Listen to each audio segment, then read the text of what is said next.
Le Seigneur soit avec vous. Évangile de Jésus-Christ selon saint Luc. En ce temps-là, Jésus disait aux foules, « Personne, après avoir allumé une lampe, ne la couvre d'un vase ou ne la met sous le lit. On la met sur le lampadaire pour que ceux qui entrent voient la lumière. Car rien n'est caché qui ne doive paraître au grand jour, rien n'est secret qui ne doive être connu et venir au grand jour. Faites attention à la manière dont vous écoutez, car à celui qui a, on donnera, et à celui qui n'a pas, même ce qu'il croit avoir sera enlevé. » Acclamons la parole de Dieu. Louange à toi, Seigneur Jésus.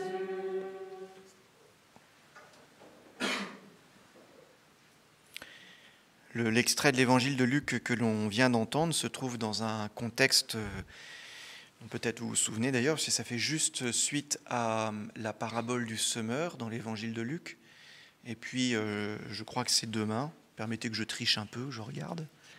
Et je crois que demain, ça va être voilà, la mère et les frères de Jésus qui sont là dehors, etc., etc. Et Jésus va dire, ma mère, mes frères sont ceux qui écoutent la parole et qui la mettent en pratique. Donc vous voyez, entre la parabole du semeur et entre une question de l'écoute de la parole par laquelle on devient mère, frère et sœur de Jésus, on a l'extrait que l'on vient d'avoir, et ça nous permet de comprendre de quoi Jésus parle en fait, tout simplement, c'est pour ça que je vous dis ça. Vous voyez, c'est quoi cette histoire de lampe, c'est quoi cette histoire de faire attention à la manière dont on écoute. En fait, la lampe que Jésus ne veut pas mettre sous le boisseau, mais qu'elle veut mettre vraiment sur le lampadaire, la lampe en question, c'est d'abord Dieu lui-même. C'est ça qu'il faut comprendre. C'est-à-dire que, vous voyez, quand on parle du parabole du semeur, on est toujours impressionné par le fait que le semeur sème beaucoup. Et on dit, ouais, en fait, il sème vachement. Il en met même sur le grain, sur le terrain, il en met partout. Et on est déjà touché par la surabondance du semeur. En fait, on peut être carrément touché par la surabondance du semeur, parce que ce que le semeur est venu semer, c'est Dieu lui-même. Dieu se sème lui-même. Il n'a pas du tout envie de rester caché ou de rester sous un vase ou dans un lampadaire. Il n'est pas fait pour rester dans nos armoires ou dans nos tiroirs. Il est fait pour être vraiment visible.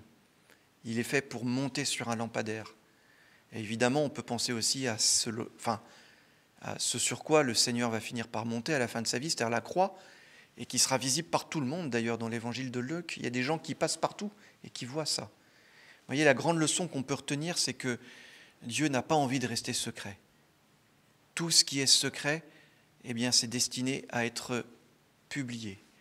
Et Jésus, qui est le Fils de Dieu, est venu nous révéler tout ce qui concerne Dieu. Tout. Et donc les secrets du Père aussi, et la miséricorde du Père, et l'amour du Père. Et donc, vous voyez, en fait, c'est d'abord une invitation à faire attention, en fait, à la révélation qu'on a reçue.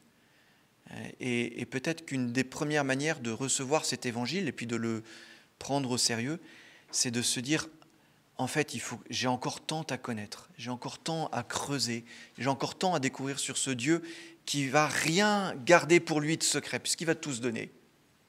Alors, il se donne dans sa parole, il va se donner dans l'Eucharistie, mais là aussi, il va se donner complètement, totalement, sans réserve. Et puis la deuxième partie de l'évangile, c'est sur l'écoute. C'est pour ça que Jésus dit, mais faites donc attention à la façon dont vous écoutez. Parce que si vous aviez conscience du trésor qui vous est donné, qui vous est révélé, eh bien forcément, vous feriez plus attention à la façon dont vous écoutez. C'est pour ça que Jésus attire notre attention sur l'écoute.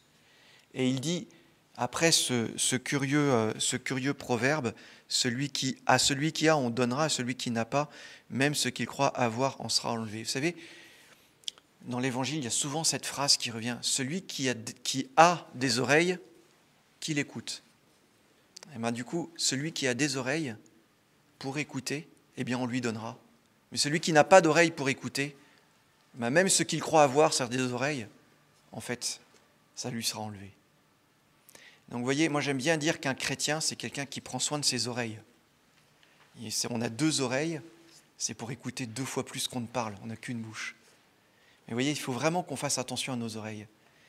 Et donc, je me suis dit en préparant cette messe, je voudrais vous proposer un petit exercice, c'est qu'on fasse déjà attention à la façon dont nous écoutons. Parce que c'est une super école, en fait. Si on fait attention à la façon dont nous, on s'écoute, alors forcément, on va grandir dans la façon dont on écoute le Seigneur. C'est lié. C'est pour ça qu'il y a les 2 commandements de l'amour. Tu aimeras ton prochain et tu aimeras le Seigneur de tout ton cœur. C'est pareil, c'est lié. Si on apprend, on fait attention à s'écouter, on va forcément grandir dans la façon dont on écoute le Seigneur. Alors vous voyez, cet après-midi, on va travailler ensemble, on va voir, on va forcément interagir les uns avec les autres. Eh bien, si je vous propose ce petit exercice, qu'on fasse attention à la façon dont on s'écoute. Voilà. Et puis peut-être que ce soir, on pourra reprendre un petit temps de prière pour se dire, je vais faire un effort tout particulier pour prolonger celui que j'ai fait cet après-midi pour écouter mes frères et sœurs, mes confrères, mes consoeurs. Et bien, ce soir, je prendrai un petit effort particulier, un petit temps de prière pour écouter davantage le Seigneur. Il a tant à nous dire. Que le Seigneur nous comble, que le Seigneur nous bénisse, qu'il nous conduise à la vie éternelle. Amen.